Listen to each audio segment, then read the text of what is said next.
เอาพี่น้องเอ้ยทั้งช่อง YouTube บาบุญกับฝากไว้พี่น้อง FC เนาะทางใดสนใจพี่น้องเอ้ยขออนุญาตขายเครื่องนะพี่น้อง ใส่เครื่องช่วยกัน ขาย บ่ เครื่องซอยกันบ่ได้ค่าน้ำมันกับมันพี่น้องเนาะขออุดหนุนซอยทางลุงจันทร์แน่พี่น้องเอ้ย นี่สีน้ำเงิน โอ้สีน้ำเงิน ครับสีอันนี้มาใหม่ ขอเนี่ยตู้นี่ซื้อมาฝากทั้งแม่น้องนิ้วเพิ่นแล้วจ้ะพี่น้องเอ้ยสีแบบผู้หญิงเนี่ยตัว นี่ นี้พี่น้อง เนาะ เสือขึ้นมาเลย โอ้ เนาะ งามเนาะ ถ้ามีคอเสือสิก็คืออยู่จักนี่เนาะ อุ้ยพุ่งออก กันจ้ะเนาะหาเงินหลายทางกันแน่พี่น้องเอ้ยเนาะ แต่ว่าก็ยันบ่ได้ดอก สุดท้ายมีแต่แถมเนาะมีแต่ให้เด้อ แต่สิได้นี่คือน้องเพิ่นเมื่อกี้นี่ก็ กำไรกับไปแล้วเนาะ 300,000น่ะนี่เนาะตัวละ150,000พี่น้องเนาะเพราะว่าอยากให้นะพี่น้องเอ้ยเนาะจักเป็นหยัง เอา3แสนหากันเนาะ โอเคเนาะ อ่า เป็นลูกค้าไปเรื่อยๆพี่น้องเอ้ยเนาะ เอาเนาะพอค่าต้องมีรุดมีต่อแน่ วินเลขเนาะ มีเรียกได้พี่น้องเด้อมัน ซื้อง่ายขายง่ายเนาะ ซื้อง่ายขายง่าย เอา เอา ขอบใจ ลง ครับ น้ำแล้วผมใช้ลงน้ำผมอยู่นี่บ่บ่บุญสิโทรถามมันน่ะตื่มอีกพี่น้องกันเนาะว่าเพนสิทันหรือบ่มื้อนี้ลองโทรถามอีกก่อน ทางรถฟอร์ดเนาะหรือว่ารถยุดพวกมื้อนี้ประมาณจักโมงเด้สิมาเบิ่งบอลดินบ้านสกีน้อยโดยอ้ายลองค้นคว้าหาหมู่อ้ายก็ได้ให้เรามาเบิ่งให้เฮาแน่แล้วเอาเบอร์เฮาให้เพิ่นก็ได้เด้อ เด้อ จังได๋ ๆ ก็ คันบ่มีวิธีมื้อนี้แล้วนี่เข้าไปบอกอีกเวียก สิน้ำใจของบ่บุญเองน้ำใจของบ่บุญเองอยากเอาให้น้องเด้อ โดย เห็นน้องดุเนาะแล้วขยันมีน้ำจิ้มใจต่อทีมงานเนาะไปหาหน่อไม้หน่อมันมาให้เนาะ โดย เป็นเงินของบุญ ยังออกให้เราเบากินหมูซื้อ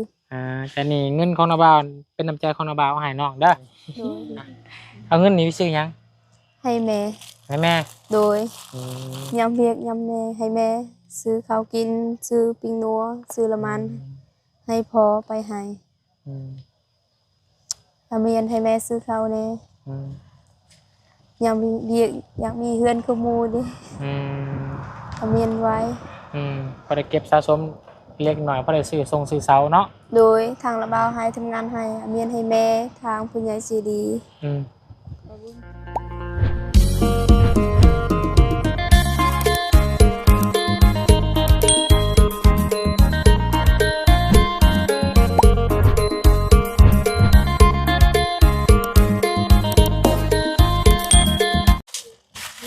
เบิ่งพี่น้องเลยเนาะคือว่าแบกคือนักคือหนาแท้พี่น้องนักจำได้ที่เบิ่งนักเด้อเนาะมันจัก100โตนี่ 90ตัว 90โต วันร้อยนะเพิ่นแถมน้ำ อืม แถม6ตัว อืม ตีไป100ตัวเนาะ อืม 96ตัว อืม ถึงเบิด เป็นเสื้อทางลุงจันทร์ออกแบบมาเป็นหนังเป็นลิขสิทธิ์ของลุงจันทร์เองพี่น้องเลยเนาะก็เลยอยากมาเบิ่งเห็นเพิ่นเพิ่มสีมาเติมบ่ แม่นเนาะมันที่นี่เห็น คืออะไรพี่น้องเลยเนาะเบิดเสื้อใส่พอดี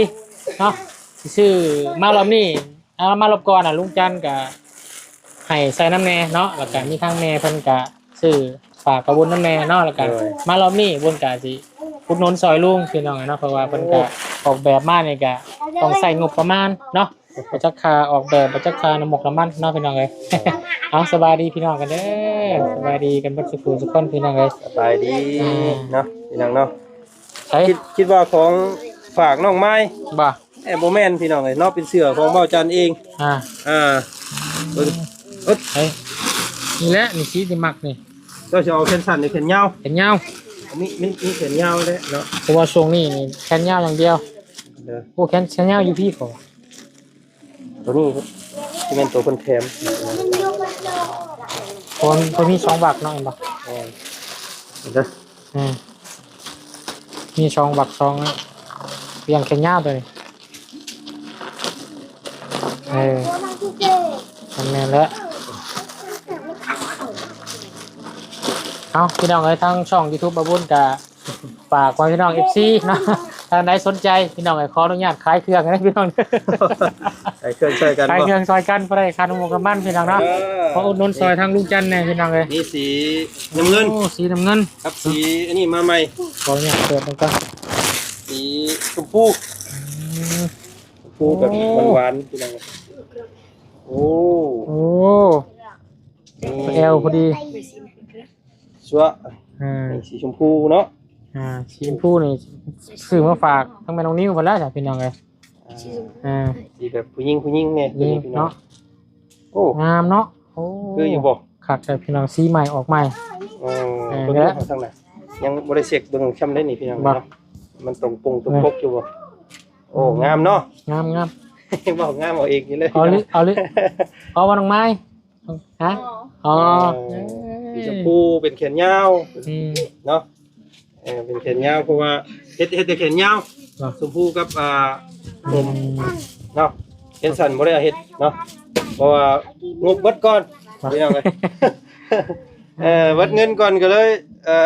ได้แต่แขนยาวตัวนี้เนาะเพราะว่าช่วงนี้มันเป็นช่วงหน้าร้อนก็ได้โอนลองมาก่อนเนาะ ลองเนาะเบิ่งค่ะขออนุญาตกันเลยพี่น้องเด้อ เนี่ยเด้อใส่แอลใส่ที่ว่าจันใส่นี่ปุ๊บใส่ปุ๊บเลยมันลุเลยได้เสือก่อน แล้วเมื่อตอนนี้ใส่ไปไทยหน้าพี่น้องไง ใส่ไปไทยหน้าเนาะ ลุงเลย อืม น้ำหอม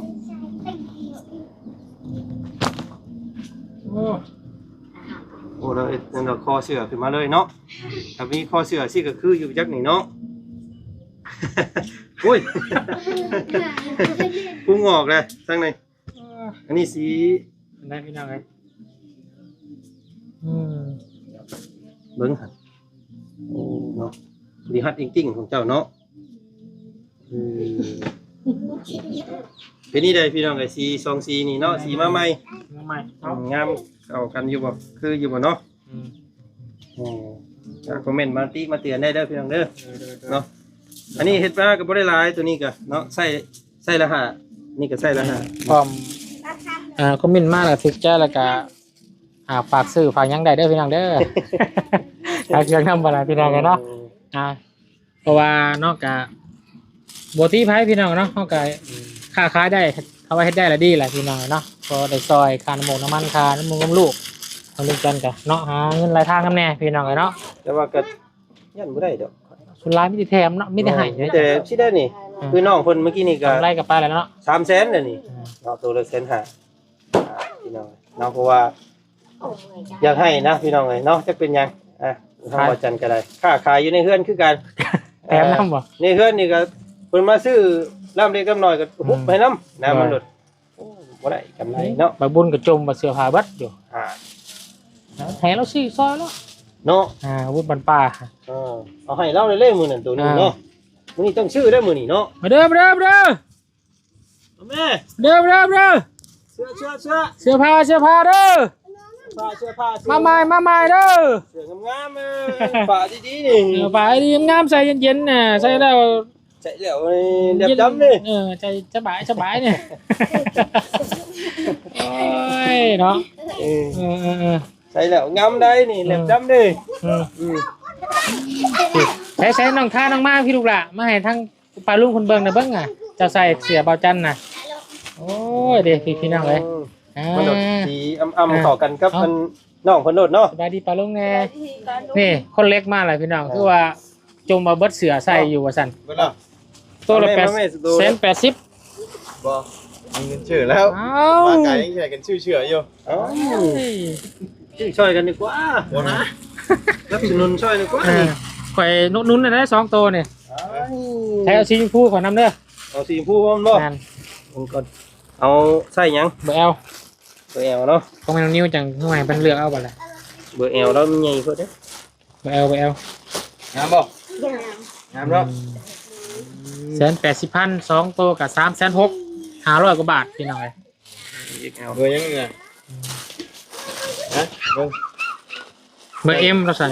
เห็นบ่เบอร์ จังอยู่ให้ทำให้แม่น้องนิ้วเบอร์ M ก็ได้แล้ว M เนาะโอเค นี่เบอร์ L ใหญ่เกินเลย โอเคซื้อมาซื้อฝากแม่น้องนิ้วเพิ่นพี่น้องเอ้ยตัว เป็น นี้ ยา แส วน เป็นแขนยาวบ่เบิ่งอยู่แขนยาวแล้วบ่ได้เฮ็ดเป็นแขนยาว กันยาวโอเคงามขอลึกเพิ่งมาฝากเมียก่อนตอนนี้ ว่า ขอบใจพี่น้องเนาะเป็นสนับสนุนซอยที่ได้แม่จังอยากให้ไปนำ เบิ่ง เนาะ ก็เบิ่งเงินก่อนเด้อเสียเด้อโอ้มันจะอยากซื้อเครื่องแล้วโอ้เงินซับเนาะ อ้าย มีเงินมากิน เนาะคือว่าเป็นอ่าเงินมันพี่น้องเนาะขายเครื่องได้บ่ได้ลืมต่อเนาะโอ้เบิ่งคือกันเลยบ่ โอ้มีแต่สิบลูกอยู่แล้ว เอา3แสนหากันเนาะ โอเคเนาะ อ่า เป็นลูกค้าไปเรื่อยๆพี่น้องเลยเนาะ เอาเนาะพอค่าก็มีต้องมีรุดมีต่อแน่ วินเลขเนาะ วินเรียกได้พี่น้องเด้อมัน ซื้อง่ายขายง่ายเนาะ ซื้อง่ายขายง่าย ขอบใจพี่น้องเนาะปิดการขายแล้ว2ตัวพี่น้องเลยเฮงโดยเอาเนาะต้องเอามันแบบนี้แม่พี่น้องเลยเนาะค้าขายแต่ว่ามันแหละเพิ่นให้น้องท่าน้องมาล่ะพี่น้อง แม่น เราเป็นหยังก็ได้บุญได้กุศลเนาะซอยน้องเพิ่นเด้อพี่น้อง ใหญ่นะลูกเนาะเพราะว่าเสือวาวเห็ดน้ำมันใส่เอ็มนี่ยังไงเนาะเอ็มเริ่มต้นเอ็ม ถ้าวันค้าดีเมื่อหนาเมื่อไหร่ต้องเฮ็ดเบอร์หน่อยน้ำให้หน่อยเพิ่นใส่น้ำ เป็นสีน้ำเงินเนาะ ใช้เบาเคยล่ะเด้ซะพี่เบาเคยล่ะ ที่จะมาหยัดเยียดให้เราแบบนี้ ใช้แล้วว่าถ้าว่าบ่มีเงินน่ะเงินเดือนออกก็ได้แล้วว่ะให้เขาเอาเองได้ เอาอยู่บ่นี่ นะ ต้นน่ะก็ยังสักบ่แห้งนะพี่น้องเอ้ยบอกว่าผ้าสักแห้งไว้สิฟ้ามาตัวนึงโอ้ยฟ้าห้องกับบาดนี่ เอาบ่ เอา บ่เอา ผ้าตัวนึง เอา180เงินเดือนออกจังจ่าย เอาได้ต้องใส่ยังตุ ใส่ L แม่น อันตัวนี้ฟิตคักลี่นี่ตอนเช้าใส่นี่พอดี เอล L มันก็ได้ผมมาหลายมือเลยมันเงินผมมีเงินซื้อนะ เดี๋ยวตัวนึงโอ้วันนี้ออกมาได้แก้วเนาะ L เป็นสั่นบ่รู้นี่เป็นยาว เด็ดตัวนี้เป็น เอาซะเนาะ ดีเนาะ ใช่โดยบ่เป็นหยังเนาะพากันเอามือไว้รถไว้ล่างซับบาทนี่เก็บจังหน่ ตั อ วย เท่าไรก่อนเนี่ย1,800 เงา ใส่โชคเซนได้บ่ โอ้บ่ได้เด้ขาดทุนเด้เคยหลาย เออ นี่เป็นกี่ไรเนาะ ก็ขาย เจ้าก็รุดเคยเด้เจ้าก็ได้รุดเคยช้า ลุดนะยังเสื้อเส้น8จะสิต่อ200,000ลุดหมดได้อันน่ะ อ้าวว่าเจ้ายังต่อกี่นี่ เนาะ เจ้ายังต่อเอ้ยว่ากี่นี่ ทองเชนบ่ขายนะโอ้ยเห็นเป็ดพอ แบบเนาะ 1,800แต่เรามีเงินจ่ายกว่า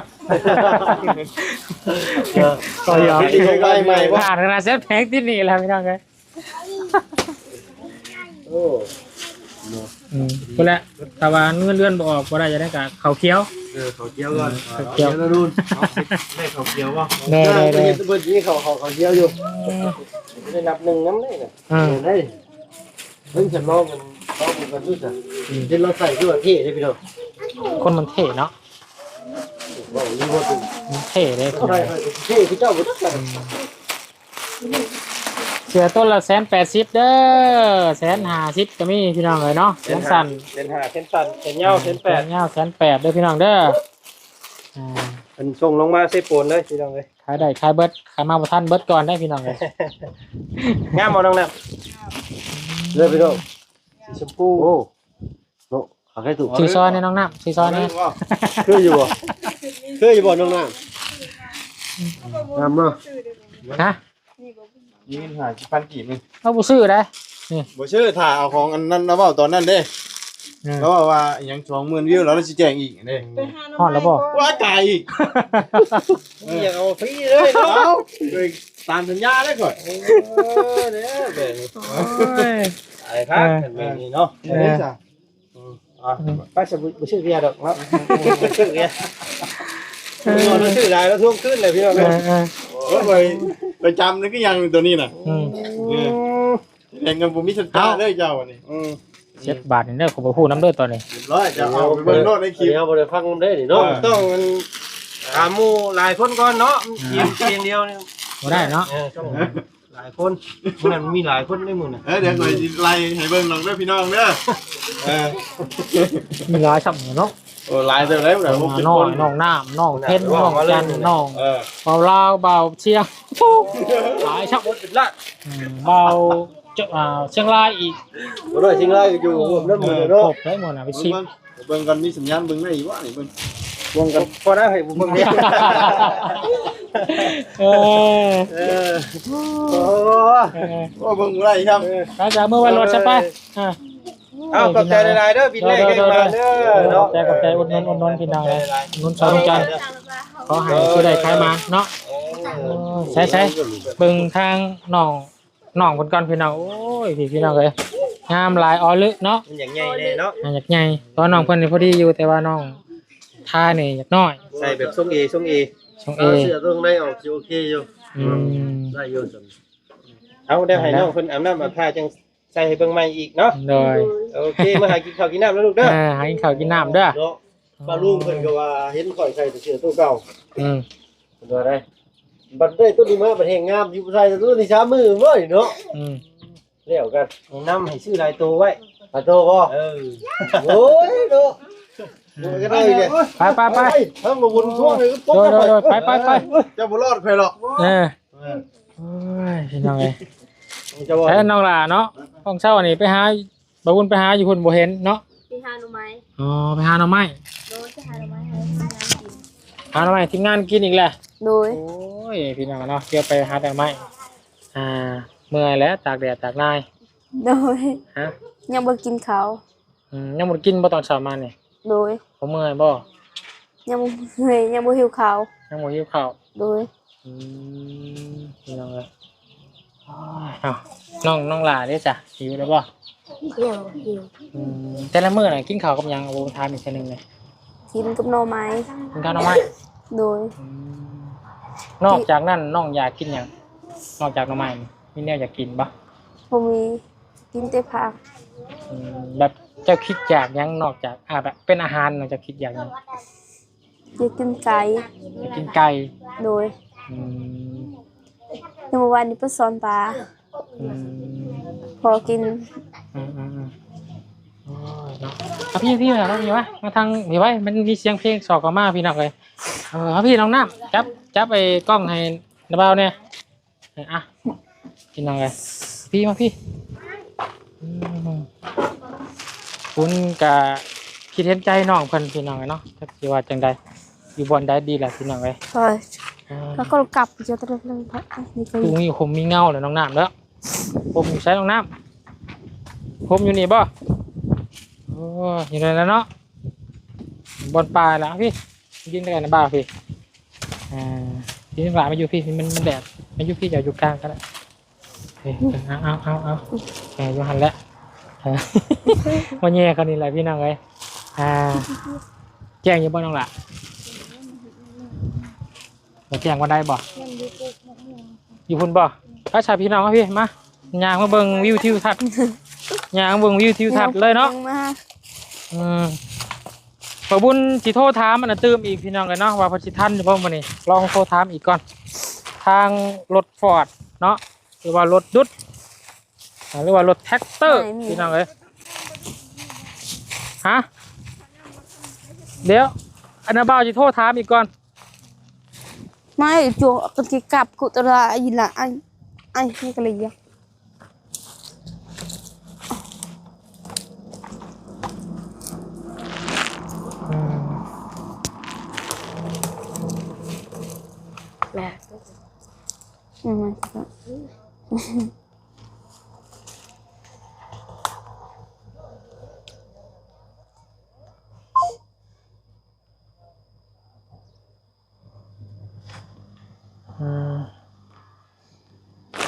เดี๋ยว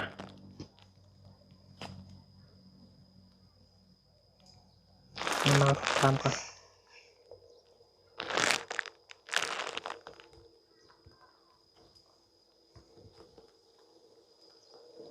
จะหับอยู่บ่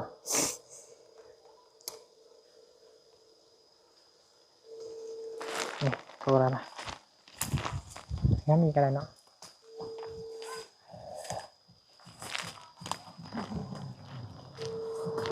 ตัวทำรถดุดก่อนนะ โดย เพราะว่าเพิ่นไปเฮ็ดอยู่บ้านแกงหินตอนนี้ถ้าพอเพิ่นแล้วอยู่บ้านแกงหินเนี่ยเพิ่นสิมาเบิ่ง ตัวจริงถ้าว่าบ่ทันก็มื้ออื่นมาเบิ่งราคาก่อนเจ้าสบายดีอ้ายพบมื้อนี้ประมาณจักโมงเด้สิมาเบิ่งบอลดินบ้านสกีน้อยจ้ะไปปรับดิน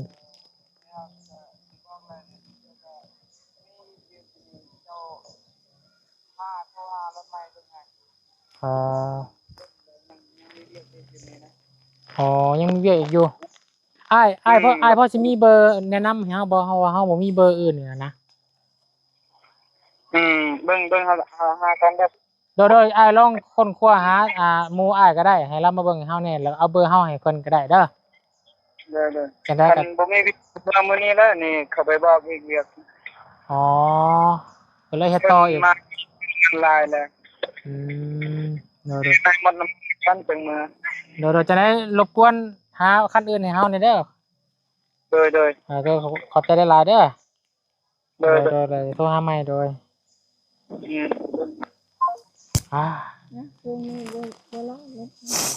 มาบ่ได้แหละตะกี้เราหาปากเราสิมาป่านนี้แต่ว่าคนมาบอกอีกต่อนะเราก็เทินไปไกลแล้วงานอีกแม่น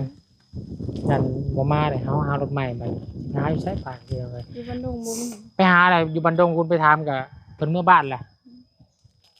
ช่วงนี้มันคมมันเป็นน้ำเดือน4เดือน งานนี้เพิ่นเมื่อปลูกข้าวเนาะ แม่มันคมมากแบบไล่เลยเด้หมดเขาอันนั้นได้จนเขาเมื่อบ่มีเวียกเฮ็ดนะ อ๋ออ๋อย ามเดือน10เดือน11ได้อยู่ อืม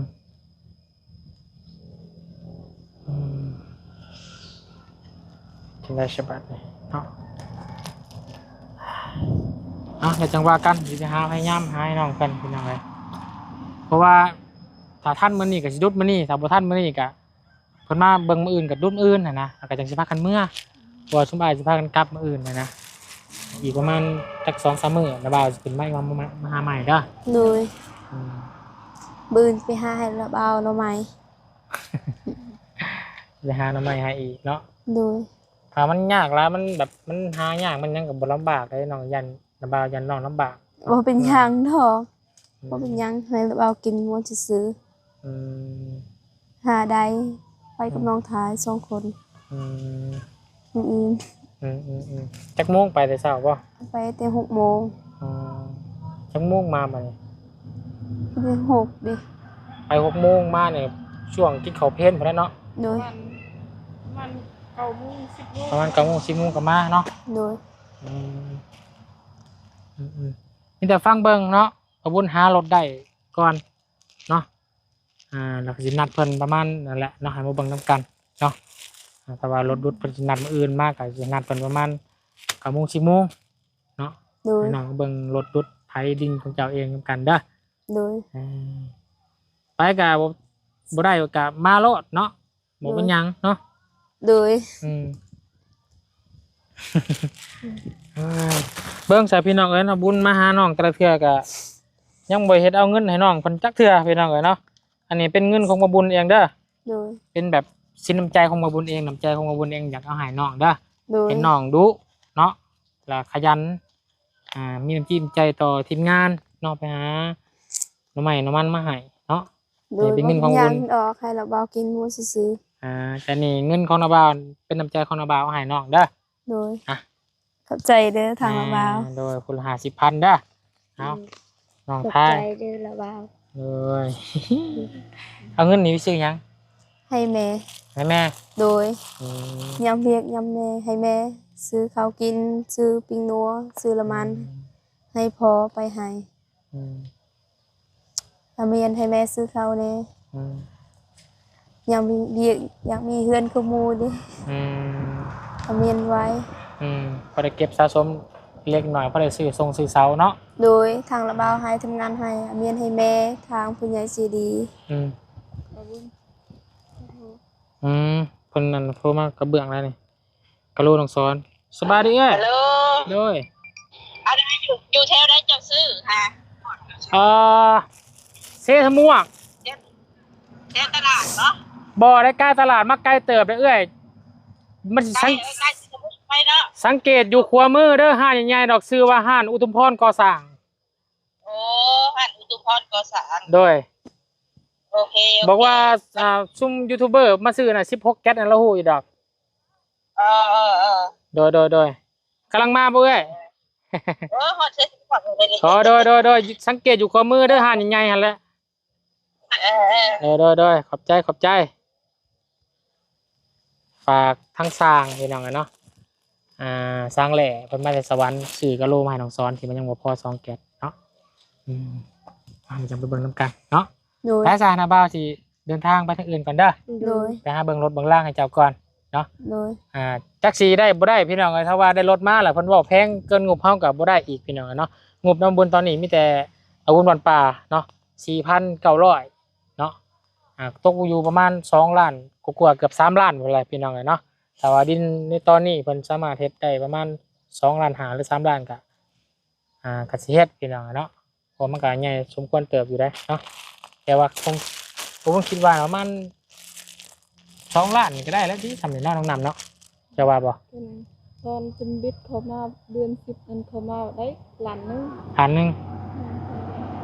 ล้านหนึงว่าคนเรื่องคนเขาดูสี่แสนเขาเฮ็ดอันคนนั่นเฮือนคนสี่แสน เขามาให้ นี่ได้จักล้านป้า2ล้านก็โอเคแล้วเนาะ นี่เขาจะได้หลายแล้ว ได้หลาย เฮ็ดนะ มันดูเอาแพงเลยเนาะ แล้วมันก็ขึ้น ลาซะเนาะ